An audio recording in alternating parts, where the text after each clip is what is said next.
Hey everybody, and welcome back to another video. In today's video, we're going to be talking about tuning vocals in FL Studio, but we're only going to be using FL Studio stock plugins to get this done. So let's just get right into it. Now, I know that a lot of people like to sleep on FL Studio, say that we don't have auto tune in FL Studio and that we don't have any pitch correction or anything like that in FL Studio, which we actually do in FL Studio. There's this thing called new tone, and there's also pitcher. Pitcher is like auto tune that is basically like Antares in a way, where it's like live auto tune, and then you have new tone, which is a lot like Melodyne. Once you actually get into it and dig into these plugins, they actually work very well, but you just got to know what you're doing. And I understand a lot of people really don't know what they're doing. Some people say you have more freedom with Melodyne than you do with new tone. Some people say you have a better control with auto tune Antares than you do with pitcher.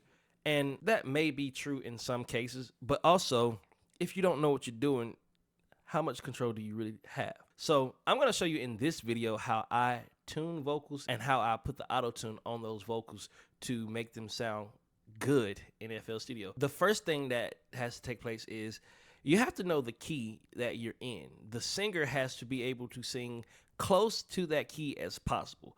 If they don't, then you will get that real auto-tune sound, and you don't want the auto-tune to have to work too hard unless you're going for that auto-tune sound. But if you want it to sound more natural, then you'll want the singer to be able to sing in that key or closest to it as possible. So without any further ado, let's just get right into these vocals. So if you see right here, I have a comp here. This is consolidated because these vocals have been comped up. Now, this isn't a final version of the song. This is just something that we put together and just to kind of test out and see what everything is going to sound like. The young lady who is singing on this did have strep at the time, so she couldn't really sing her best, but we did take what she has and just kind of laid it down so she can kind of get a feel of the song, but it still sounds good. However, it is a little pitchy in some areas. So what I did was I took some of the best clips out of them, and then I consolidated it into this one file here, and we're going to tune this, and then after that we'll throw some auto tune on it, and I'll let you hear how everything sounds. So in order to pull up new tone, you can go over to your mixer to do it, but I'm just going to double click on this WAV file here, and I'm going to right click on the file down here, and I'm going to go to edit and pitch correct. And now it's going to automatically bring up new tone here. I'm going to make it a little bit bigger for you. As you can see, I got some darks and some lights here because I think it's already in the key that it needs to be in. But if you don't know how to change the key, if you go right over here to this little cut tool, you go to scale, and then you pick the key that it's supposed to be in. This is not in the right key. It's supposed to be in the key of E major. So we're going to right click on E major, and then we can close that out. Now you can snap to scale if you want to. I'm not going to snap it to scale. You can, it's just like in the piano roll, you can use the highlighted parts to know what's in key. So as you can see here, she's slightly off in a lot of places. You'll see anywhere she's laid on a dark note, that's out of key, that's out of tune, right? Anywhere it's light is where she's hitting the notes just where she needs to, right? So first thing we want to do in this is we want to go over here to center, and we're just going to move everything to the closest note that it is, right? So put it right in the center, and we can see that these are actually, once we center that, let's just take it back off center. You'll see she's slightly flat here. She's slightly flat, or slightly sharp here and slightly flat here, which this tells me that she should most likely be at the note that's it slides away from. So if I center this and these notes slide away, that tells me that this note should be here. That's something, that's a little key or a little trick that you can learn or take from that. What note you're supposed to be on, but you also want to listen to it. You want to make sure you listen to everything. This variation knob, if you watch once I turn it, it straightens it or it makes it real wobbly like, right? If the straighter it is, the more computerized it sounds, the more auto-tune like it sounds and less natural. And the more like this it is, the more vibrato you have to it and whatnot, and it sounds more natural. I like to kind of just put it in the middle or close to the middle. I'll get it kind of flat, but not too flat. And then transition is, if I open this up some, we're going to look at the instances between each different pitch, right? So if I turn this up, turn this down, it's going to make those transitions either smoother or it's going to make them a little bit rough, but that is something I don't normally work on these transitions unless I'm like surgically in there with it, and I'll show you how you can do that as well in Newtone. It's just like in Melodyne, people just don't know this because they don't actually go into depth when it comes to this, but there are some ways where you can edit the vibrato, edit the length, and all that good stuff in Newtone. But what I want to do is I'll show you how we tune these, and then I'll tune the entire thing, and then we'll come back. So what I want to do is I want to listen to it first. I can see with my eyes that these are off pitch, right? So I want to go ahead and just bring this up, and then I'll hit play and see if that's the right note. It's complicated. So it is. This one right here should probably be a little lower. So It's complicated. put it here. Let's see. Those are all right. Let's see. We'll bring this one down, and let's just see what it sounds like right now. It's complicated. And when it sounds a little too computerized, then it might just be wrong. So let's try and bring it up a little and see what it sounds like. It's complicated. You see how that sounds? It's a little too high. So I was correct on my first one, is to bring it down here. It's complicated. And it sounds more natural. It sounds more like that's where the note's supposed to be. In this small area right here, this is actually together, but these can be split up. Now, you can split up words or notes and things when they don't match. So I'll just hit C, cut it right here. And now we can kind of pitch that a little bit differently because these are pitched together and they shouldn't be, in my opinion. So now let's try and see what it sounds like. But see, my heart's been hurt a couple times a night. But see, my heart's been hurt a couple times a night. But see, my heart's been hurt a couple times a night. But see, my heart's been hurt a couple times a night. And now we have that. So don't feel like you have to keep all the notes together or all the words or syllables together. You can split them up if you need to kind of vary between the rest. All right, so now we have those on the right notes where they're supposed to be. And I'm going to show you a little something that's a little bit more in-depth when it comes to doing these vocal tunings, right? So I'll do it right here at the end. If you were to double click on this, you can actually change the variation. And that's just basically this little yellow line here. You can kind of change the variation of it here, the volume of it as well. This is the out portion, so going out, and then this is the in portion. So there's kind of no variation there. We add a little variation here. And then this is the volume of that variation, right? And you control that here, the format, shift, and all that good stuff by just clicking and dragging here. And this just controls the basically the in and the out of that note. So when it comes into that note and when it leaves out of that note. But now if you go up here to this cut tool again, and then you go to Advanced Edit Vibrato, click on it. Now whenever you double click on something like this, it comes up with the vibrato, tremolo, and you can kind of design it. And what we're looking at is this yellow line right here, right? So if I was to move this, you see how that yellow line is moving. It's giving me the vibrato frequency, making it either smaller or larger. And then the designer is going to be how flat or steep it is in different areas, right? So we can kind of just change that up and make it sound slow. So I want her to have a little bit of a vibrato here. So what I'll do is I'll turn that vibrato to about 7 hertz and see how it sounds. And then I can actually take this designer and I can make it either come in steep. This would be a very steep one. Or we can do it not so steep by turning that designer back down. But I think I want it to be a little steeper. And let's kind of control the design on that.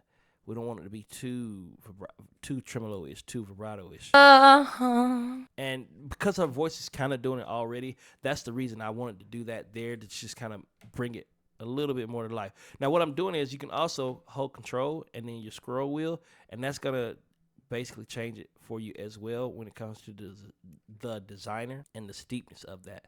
So that is an advanced edit tool that a lot of people don't know we have in Newtone, but it definitely helps a lot. So you got your snap to scale.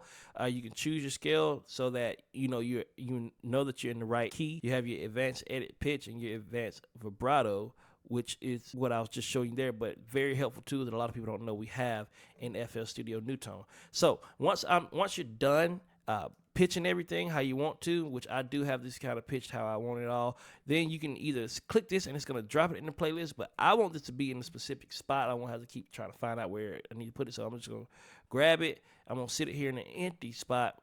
New tone's going to pop back up, but you just close it out. And now, since this is the exact same thing as this, I can line those two up together. Now, what I'll do is I'll hit T, and then I'll mute this one, and I'll listen to what it sounds like on the beat right now before I put any processing on it. It's complicated, but I need you, baby. Cause what I'm feeling lately is hard to control. Now, it sounds a lot more on key, and it doesn't sound like it's had too much auto-tune or anything added to it. So I'll let you hear the before and the after. So this is the before. It's complicated, but I need you, baby. Cause what I'm feeling lately is hard to control. And then this is the after. It's complicated, but I need you, baby. Cause what I'm feeling lately is hard to control. Very small, subtle differences because she wasn't too off key, but she definitely was, and we fixed that. And since we fixed that without having to have that variation turn too high, it sounds more natural. The next thing I want to do is I actually want to send this to the mixer, and I'll show you here on my mixer what I got going on. So I already started doing a little bit of mixing to it just to get it set for when we actually do record and start to put the actual vocals on it. So I have a compressor on it already, and it's these settings with the compressor. I like the vintage because it has more of a warm tone to it, more of a warm feeling to it. So I tend to use the vintage with her voice in this style because this is more of an R&B style song. She has a very nice raspy R&B voice. The next thing I added on there was this EQ, and now these settings will be different depending on the voices. All right, so you don't copy these settings. But this is just the chain that I'm using here. And next is picture. I already have picture on here, and that's what we're going to talk about now is picture. So I'm going to send that vocal to track 18. With that vocal being sent to track 18, now it's going to go through that process. And what you see next to it is I have this one is actually silenced. This is a parallel compression. And I don't have that vocal in there yet, so I have to. It's a lot to go into that, and I'll explain that in another video as well. But I have these. If you look right down here, I have this sent to the master, but I also have it sent to these different channels as well, these different tracks as well. One of them is reverb on it. The other one is delay. I'll also add one with saturation, and I'll add one with a little bit of an exciter, and I'll most likely add another one with a chorusy effect. Back to track 18, and since we got that on there now, when we look at picture is that auto-tune that I was talking about. Now, it's not Antares. It's picture. So auto-tune is called auto-tune because that's the name of the plugin, but this is basically picture, which it does what auto-tune does. Now here, so we are in the key of E major, so you can go here, click major, and then you can go here and click the key, E, F, whatever key you're in, and then it's going to make sure that picture only hits those notes. Those are the only ones that are lit up, but you can also, if you didn't know, you can also cut them on and off by using these little switches here.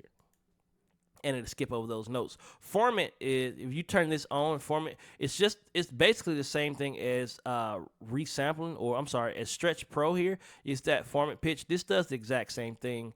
Makes it sound more male-like or more female-like, depending on how you have it. This is going to be how fast or slow the auto-tune is, and what that means is how much of it you hear, how much auto-tune is being applied. If it's fast, it's going to sound like T-Pain. If it's slow, you'll barely notice it. Right here, I have it less than medium. And then you also have the fine tune. Now, these harmonizing things like that, this is a little bit more in depth to it. If you have something like a Vox, or if you want to have a Vox sound, or you want the auto tune to follow a specific pattern or MIDI, you would basically link that to this picture. And picture is going to basically work like a Vox. And I can show you how Vox works also in another video. But this is auto-tune, or this is pitching, so we're going to kind of stick to what we're doing here. I just have a little bit on there. I'm going to cut this format off because I'm not going to be using it. These are the settings that I'm using now for this vocal, and once you hear it, you're going to hear the auto-tune, but it's not going to be very much, and it's going to still sound natural. This is what it's going to sound like. It's complicated, but I need you, baby. Cause what I'm feeling lately is hard to control. And like I said, you won't hear it very much. If I turn this all the way up, you'll hear a lot of it. It's complicated, but I need you, baby. And it's clear that there's auto-tune on that. It's clear that that's being pitched, but we don't want it to be that obvious, right? So the reason we tune the vocal before we throw it on auto-tune is because if you have it too far out of key, then what a pitcher is going to do is it's going to have to work a little bit harder to correct those pitches, and it's going to sound auto-tune like. But if you get those notes already hidden right, you'll watch here. This is the input at the top, and this is what the auto, or this is what pitcher is doing for it. So you say input pitch, output pitch. If the input pitch is close, then the output pitch won't have to work so hard. And just watch these meters again as we play it. It's complicated, but I need you, baby. Cause what I'm feeling lately is hard to control. And as you can see, those needles are basically moving together. It's this one wobbling a little bit more than this one, but it's not very much, and that's because of the vibrato that's going on with the actual vocal. But other than that, the auto-tune isn't, or the pitcher isn't working too hard, and you still get that good, clean, crisp sound like you are, like the person's in key and they are naturally doing that. Now, there's a little bit more that goes into mixing songs like these, and I will throw on another tutorial. Once we get this song fully recorded, I will do a full no-cut edit for you guys to kind of show you how the process of tuning these vocals, comping everything, and also getting them the background and all that good stuff. But that's basically all we do here when it comes to tuning vocals in FL Studio. You don't have to go buy any extra plugins. It's already here. If you have FL Studio, I'm sure it's in the All Plugins bundle, which is what I have, but I do believe it's also in the Signature bundle as well. But if you have anything less than that, or any addition lower than that, you may not have these available to you without the sound dropping out. But you can still tune them and export that new file and then import it back in, and then you can you can't really use the auto tune, but there's this thing called pitch shifter, which you should have, and you can use pitch shifter in place of pitcher. Anyway, that's all for this video. I hope you guys found this helpful. If you do have any questions, make sure you leave those in the comments for me, and also make sure you like this video. And if you're not subscribed to the channel, subscribe now. If you're looking for any drum kits or anything like that, I do have those. Even though I didn't talk about them in this video, I will have a link for those in the description here. But once again, thank y'all so much for watching, and I'll see y'all in the next video. It's complicated, but I need you, baby. Cause what I'm feeling lately is hard to control.